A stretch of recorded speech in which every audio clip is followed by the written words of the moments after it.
Hey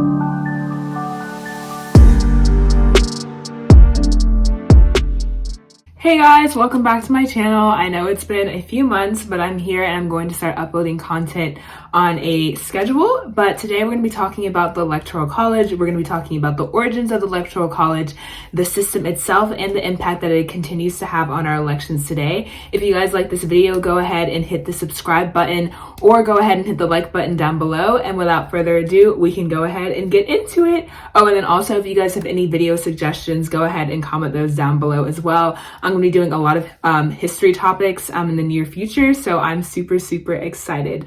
But let's go ahead and get into the Electoral College. At the beginning of our nation, the Founding Fathers wanted to make sure that there was a system that ensured that every American citizen's vote was equally counted, and they were going back and forth, and it was a major conflict. Some of the Founding Fathers wanted a system that included intervention from Congress because they wanted to make sure that the voting process was always going to be fair and regulated, while others wanted the Congress to have no say, as they thought it would be a corrupt system and it would take away from the voice of the people. So they ultimately decided to go forward with the Electoral College because it was an equal balance between what everyone wanted, and at the time it was the best compromise. So basically the Electoral College is broken down so that there is an elector representative for everyone, for all of the US representatives and all of the senators. And so each state has to have at least 3 electors. But the electors are overall just based on population. So for example, California has a lot of electoral college votes, or a lot of electors, because a lot of people live in California, while other states like Georgia have a smaller amount of electors and electoral college votes because their population is smaller. But basically the Founding Fathers wanted to institute this system to ensure that the elections would be fair and sound. And so in today's world, for someone to win the presidential election, they have to reach the goal number of 270 electoral college votes to win the election. And so this is why swing states have become particularly important, like Florida, because usually they have a fair amount of electoral college votes, and these are the states that could potentially really swing the election in one candidate's favor versus the other. The way that the Electoral College works is that each state is signed a number of electors based off their population, and on election night, after all the votes are received, these electors are supposed to vote or give their state's vote to the presidential election that majority of the people in their state vote towards. So for example, if someone is an elector in the state of California and a majority of Californians vote for a particular presidential candidate, that elector is supposed to vote or take their elector vote and vote for that presidential candidate. And so in that way, that's the representation of the state and how every individual person's voice is counted.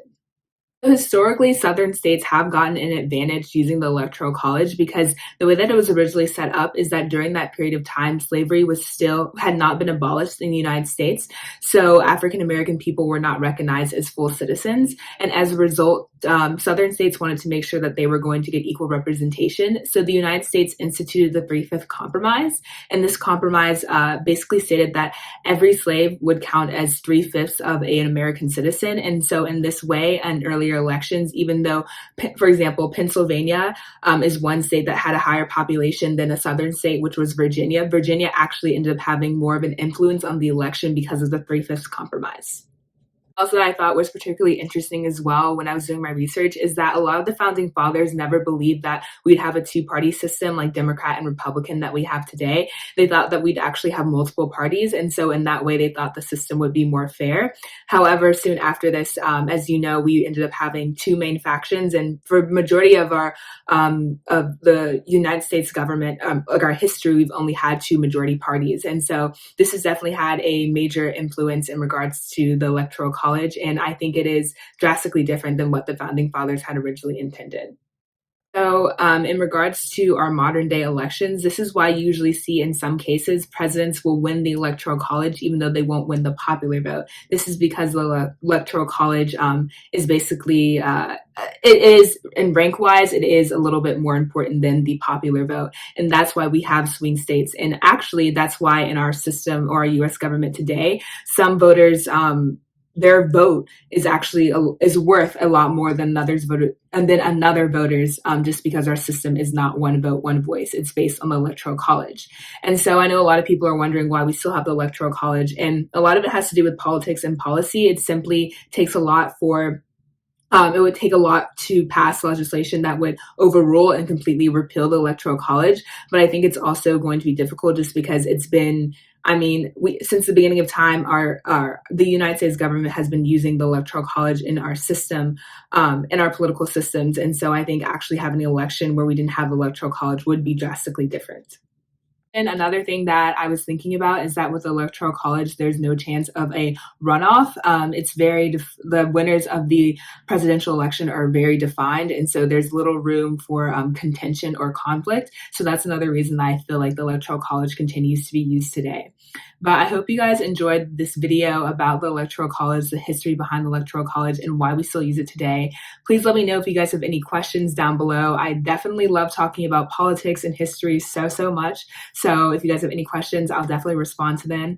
But I hope you guys enjoyed this video, and I'll be coming back soon with another video regarding history, politics, or news. Until then, bye!